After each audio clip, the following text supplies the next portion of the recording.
tout simplement, nous étions à l'époque, c'est donc dans les années 87 ou 8, j'ai plus en tête exactement, nous étions en activité dans un quartier de Draguignan qui était appelé à être détruit pour être reconstruit par un promoteur. Et mon voisin direct, un marchand de bois qui était propriétaire de plusieurs véhicules qu'il avait rachetés aux sapeurs-pompiers du Var, au SDI en l'occurrence à l'époque, qui était sur Draguignan, avait lui aussi décidé d'arrêter son activité et liquider son commerce, bien évidemment. Donc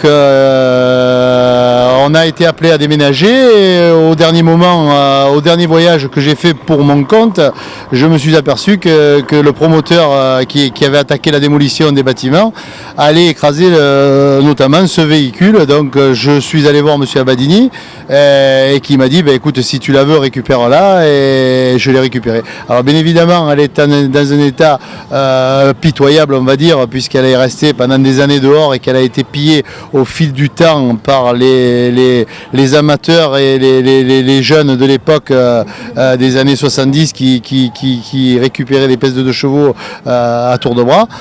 Mais bon, on a la chance d'avoir au moins la structure et la caisse, le châssis et les bases moteurs et boîte de vitesse de ce véhicule.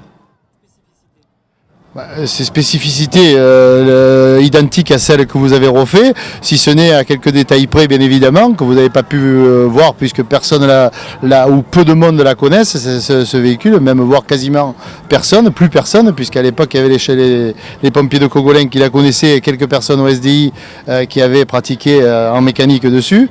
On a, je pense, des moteurs qui fonctionnent simultanément en marche arrière et en marche avant. Donc déjà c'est un semblant de 4x4 à l'époque, avec un système, voilà, non, c'est pas la Sahara, puisque la Sahara a un arrière en avant. Donc là, elle a la particularité d'avoir 2 avants.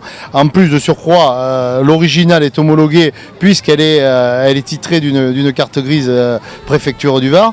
Et donc je dirais qu'elle a un blocage de direction qu'on a évoqué à l'instant, qui permet de mettre les roues droites pour pouvoir se sortir de situations relativement difficiles à l'époque. Et puis des réservoirs un peu spécifiques, enfin elle a tout un tas de spécificités, et notamment un circuit électrique qui est très particulier, puisque nous avons les 2 dynamos qui fonctionnent avec un système de conjoncteur-disjoncteur qui ressemble, je dirais étrangement, à un système EDF des années 50. Voilà.